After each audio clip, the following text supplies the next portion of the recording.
Bermuda triangle को दुनिया की सबसे रहस्यमयी जगहों में से एक माना जाता है। एक ऐसा क्षेत्र जहां से गुजरने वाले जहाज, चाहे वो समुद्री जहाज हो या हवाई जहाज, रहस्यमयी तरीके से गायब हो जाते हैं। लोगों का मानना है कि इस क्षेत्र में कुछ ऐसी अदृश्य शक्तियां मौजूद हैं जो वस्तुओं को अपनी ओर आकर्षित करती हैं।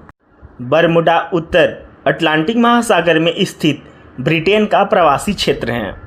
बरमुडा ट्रायंगल के आसपास के मौसम पर शोध कर वैज्ञानिकों ने यह पता लगाया कि इस ट्रायंगल के ऊपर खतरनाक हवाएं चलती हैं और इनकी रफ्तार 170 मील प्रति घंटे रहती हैं। जब कोई जहाज इस हवा की चपेट में आता है तो अपना संतुलन खो बैठता है, जिसके कारण उनका एक्सीडेंट हो जाता है। बरमुडा ट्रायंगल के बारे में सबसे पहले सन 1498 में क्रिस्टोफर कोलंबस ने बताया। उन्होंने अपने लेख में लिखा है कि जब वो भ्रमण कर रहे थे और जैसे ही वो इस क्षेत्र के नज़दीक पहुँचे, उनका दिशा बताने वाला कंपास काम करना बंद कर दिया। उसमें अजीब सी हलचल होने लगी और उसके बाद उन्होंने देखा कि आसमान से एक रहस्यमयी आग का गोला आता दिखाई दिया जो सीधा समुद्र में जा गिरा। इसके बाद बहुत सी घटनाएं हुई। अगस्त 1942 में अमेरिकी नौसेना के जहाज पेट्रोलिंग पर निकले थे।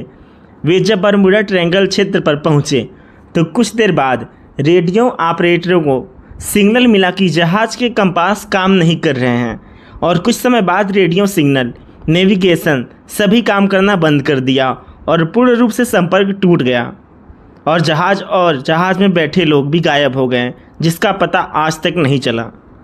और इसके बाद उन्हें ढूंढने के लिए रेस्क्यू टीम भेजी गई।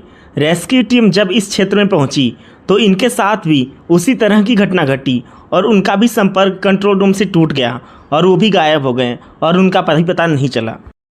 लगभग 4 महीने बाद दिसंबर 1942 में अमेरिका के 5 टारपीडो बम वर्षक विमानों के दस्ते ने 14 लोगों के साथ फोर्ट लाडरडेल से इस क्षेत्र के ऊपर से उड़ान भरी। यात्रा के लगभग 90 मिनट बाद रेडियो ऑपरेटरों को सिग्नल मिला कि कंपास काम नहीं कर रहा है। उसके तुरंत बाद संपर्क टूट गया और उन विमानों में मौजूद लोग कभी वापस नहीं लौटे। उनके बचाव कार्य में गए 3 विमानों का भी कोई नामो निशान नहीं मिला। ब्रूस जर्मन नाम का एक पायलट बरमुडा ट्रायंगल से जिंदा वापस आया और उन्होंने सारी घटना को विस्तार से बताया। उन्होंने बताया कि सन 1970 में वो, उनके पिता और उनका एक साथी बहमास से मियामी के लिए जा रहे थे। जब वे इस बरमुडा ट्रायंगल के ऊपर पहुँचे तो इनके जहाज़ के सिग्नल, कंपास और इंजन काम करना बंद कर दिए। फिर अचानक से मौसम ख़राब हो गया और इन्हें बादल का झुंड दिखाई दिया जिसमें सर्किल बना था और वो काले बादलों की गुफा जैसे लग रहा था। और इन्होंने कहा कि ये बादल इनकी तरफ इतनी तेज़ी से आए कि इन्हें किसी भी तरह की प्रतिक्रिया करने का मौका ही नहीं मिला और ये उसमें घुस गए। बादलों के अंदर जाते ही बीच बीच में बिजलियां कड़क रही थी और रोशनी बहुत तेज़ थी और हवाएं बहुत तेज़ थीं। फिर अचानक से सब कुछ दिखना बंद हो गया, केवल धुआं ही धुआं दिख रहा था। और यह घटना 3 मिनट तक चला और इस 3 मिनट में इनकी जहाज़ 150 किलोमीटर की दूरी तय कर ली।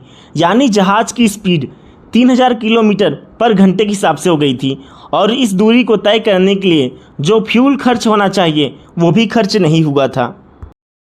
कहा जाता है कि जहाज़ के गायब होने का कारण यह है कि बरमुडा ट्रायंगल क्षेत्र में ज्वालामुखी बहुत अधिक संख्या में है। जब ये ज्वालामुखी विस्फोट करते हैं तो इसमें से मीथेन गैस और अन्य जहरीली गैसें निकलती हैं। इससे समुद्र के पानी का घनत्व कम हो जाता है और जहाज़ धीरे धीरे पानी में समाने लगता है, क्योंकि जहाज़ को समुद्र के घनत्व के हिसाब से डिजाइन किया जाता है। और शोधकर्ताओं का मानना है कि इसका दूसरा कारण यह भी हो सकता है कि समुद्र के इस भाग में एक शक्तिशाली चुंबकीय क्षेत्र होने के कारण जहाज़ों में लगे उपकरण काम करना बंद कर देते हैं, जिस कारण जहाज़ रास्ता भटक जाते हैं और दुर्घटना का शिकार हो जाते हैं। अगर आपको हमारा वीडियो अच्छा लगा तो लाइक और सब्सक्राइब कर दीजिएगा। धन्यवाद।